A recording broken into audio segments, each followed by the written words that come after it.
जीवन पशु के जीवन मनुष्य जीवन कोई भेद नहीं रहेगा। पशु के बच्चा पशु को नहीं मारता है। गाय के बच्चा गाय को मारो कहीं को दुख नहीं होगा कि हमारा बेटा आपको मारा है। उस मनुष्य को सभी जगह से बेचैन होता है।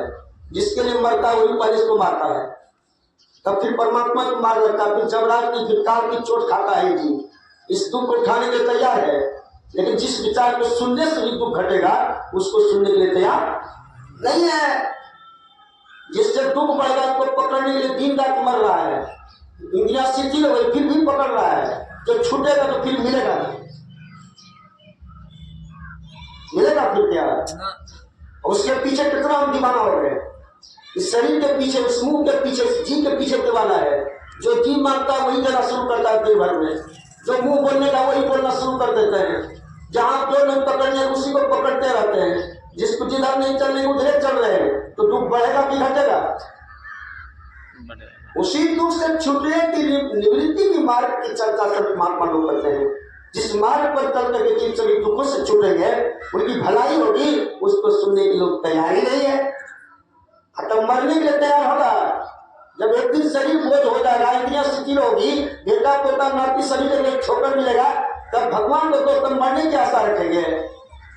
अभी जब बोलते हैं कि आप उस परमात्मा से समझ जोड़ लीजिए, मुक्ति के मार्ग पर चलिए तो आराम होगा, चैन शांति मिलेगा, तो मन मानता है। मन इतना हिफाजत है ना, इस मन को सटने वाला कोई है कि नहीं? और परमात्मा जब इस मन को सजा देता है ना, तब मन को पता चलता है कि संसार और शरीर कितना टूटा घर है। अभी समझा रहे मन में बढ़ता है। अभी जब समझान है लगन से प्रेम से तो मन मानता है। और जब यही सजा मिलना शुरू करता है तब किसको दोष देते हैं? मलिक मैं हो, तब तो भगवान है ही है, बोझ उठा के दे देता है। रावण भी मरे तो कहा प्रभु आपके पल के सामने किसी का पल काम नहीं करेगा। प्रभु हमने बहुत बड़ी पाप किया है, प्राचित मिला आपके सामने, उसको भी हार मानना पड़ा। कंस भी हार माने प्रभु के सामने, हिरण्यकश्यप को भी हार मानना पड़ा। अरे हम लोग जब स्वस्थ है बढ़िया तभी हार मानेंगे तो फिर हार मानना पड़ेगा। एक दिन हारेंगे कि नहीं हारेंगे? कहीं जवानी में चला गया तो भगवान को ऐसा नहीं करना चाहिए, अभी मरने वाला नहीं था, भगवान जुलूम कर दिया। जवानी में मर गया तब, जब बुढ़ारी में 10 दिन खटिया पर घिसिया दिया, पैखाना पेशाब जगह कर रहा है, सब छीछी कर रहा है, तो भी भगवान का दोष है। जब इधर पर ईश्वर की ओर चलने से आपका कल्याण होगा, मुक्ति मिलेगी, और ईश्वर सभी जगह आपके भीतर भी है, तो सुनना चाहता है। कितना मन भाषण है, ये भाषण मन कम देगा।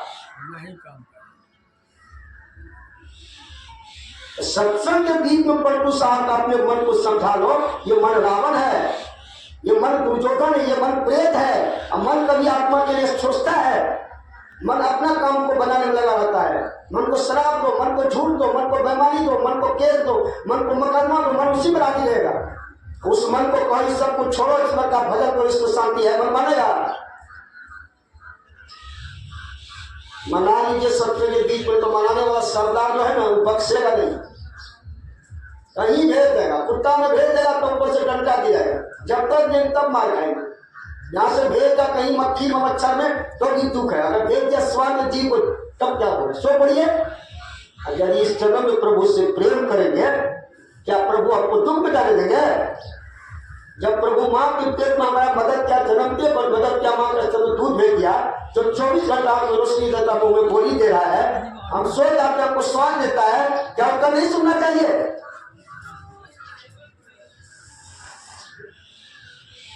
श्री सदगुरु ईश्वर सभी लगा है, मन मानता है कि नहीं? आप जा रहे हैं अकेले, कोई साथ नहीं है, आपको संकट फंस गया, अब किसको पुकारते हैं? भगवान को, हे भगवान किसी तरह बचाइए, क्योंकि वहां भी है प्रभु, आपका वहां भी सुन लेगा। पहाड़ के तले या जंगल में या मिट्टी तले, उस सभी जगह उसको पुकारे, वो सभी जगह सुनता है। वो स्वामी जी ने कहा बिनु पद चले सुने बिनु काना, कर्म बिनु करे कर्म विधि नाना, आनंद रहित सकल रस भोगी, बिनु बानी वक्ता बड़े जोगी। वो प्रभु बिना पैर के चलते हैं, बिना कान के सुनते हैं, नहीं सुनते तो कैसे पुकारते उसको?